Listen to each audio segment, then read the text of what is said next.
our laboratory testing capacity, firstly through the sending of samples to the reference laboratory in Melbourne, Australia, and later with the opening of our own RT-PCR testing facility at the Fiji Centre for Disease Control on the 11th of March 2020. As I speak, Fiji has recorded 18 cases of COVID-19, 14 of which had recovered, and 4 are still active, and with an overall recovery rate at the moment at 78%. Fiji has successfully broken the chain of transmission within the community with strong and timely public health measures, and particularly with early removal of every case and their close contacts into dedicated health facilities with monitored isolation. Fiji experience has shown that a whole-of-government approach is absolutely necessary, with decisive leadership and swift implementation of strategies are critical for lowering mobility and mortality from this pandemic.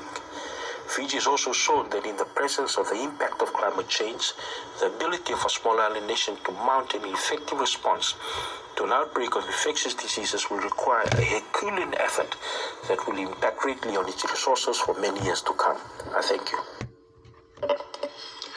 I thank you, Fiji. We understand Zimbabwe is online. Mr.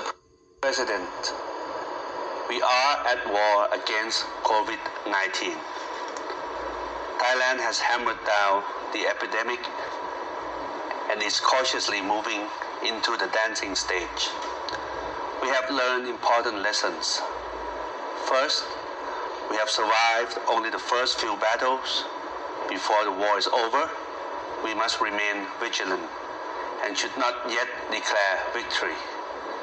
Second, this war requires the leadership of the head of state or government to ensure effective multi-sectoral actions.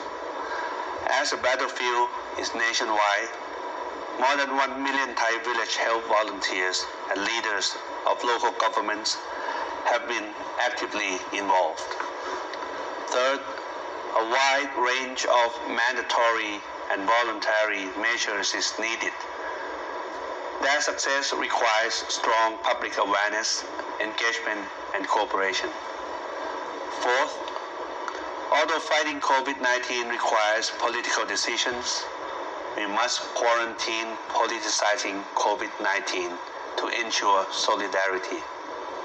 Finally, COVID-19 proves the value of long-term investment on universal health coverage and health systems, manned by well-trained and committed health workers, especially nurses. Our USC covers all health services of COVID-19 for everyone on Thai soil. We do not and will not leave anyone behind. We do not have other options. We only have to fight, and we will win. Thank you, Mr. President. WHO staff for all of their hard work over the past few months by offering technical assistance to countries in order to make the COVID-19 pandemic to the test, as well as, and has required great technical and economic efforts in order to quarantine period. Also, services, our responsiveness, our care in order to develop and protect our population. Colombia, which is a country of 50 million inhabitants, has taken up a number, isolating the population, kindergartens, and as well as actions meant to people as fundamental strategies in order to face the epidemic. Colombia